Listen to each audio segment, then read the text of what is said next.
Salut, salut, j'espère que vous allez bien.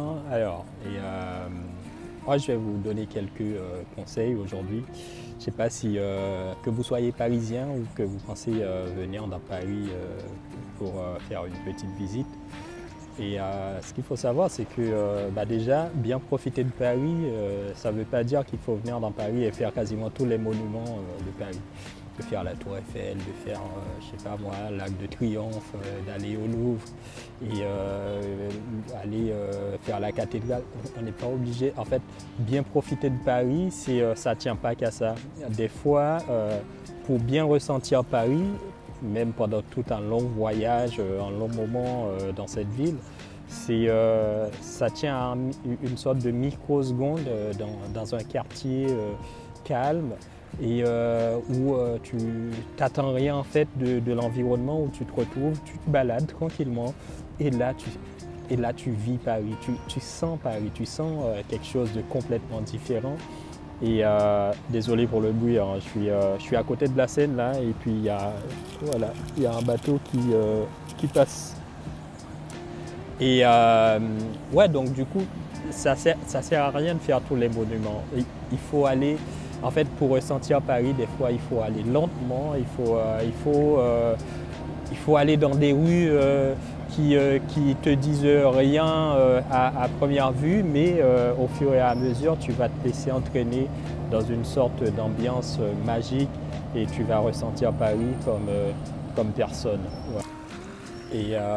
Et à la question à quelle heure on visite le mieux Paris, on profite au mieux de Paris, moi je pense que ça dépend vraiment du goût de la personne. Moi personnellement, j'aime bien marcher dans Paris entre 7h30 et 9h. Vous voyez, très tôt le matin, la ville est encore à moitié endormie, les rues sont calmes. Il y a les boulangers qui sortent petit à petit leurs croissants. Les quais sont complètement vides. C'est un calme. En fait, c'est à avoir tout Paris pour soi. Moi, ça c'est le moment que je préfère pour mes flâneries, pour mes balades dans Paris.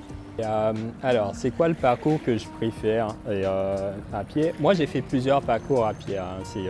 C'est jamais pareil, mais un des parcours qui m'a le plus marqué, en tout cas, qui m'avait fait beaucoup de bien, c'est une fois j'avais fait de Bastille à Place de la Concorde à pied et franchement c'était magnifique et c'est magnifique à faire que ce soit par les quais ou par les rues, c'est énorme et ça c'était je l'ai fait c'était quasi fin printemps en fait et c'était juste énorme.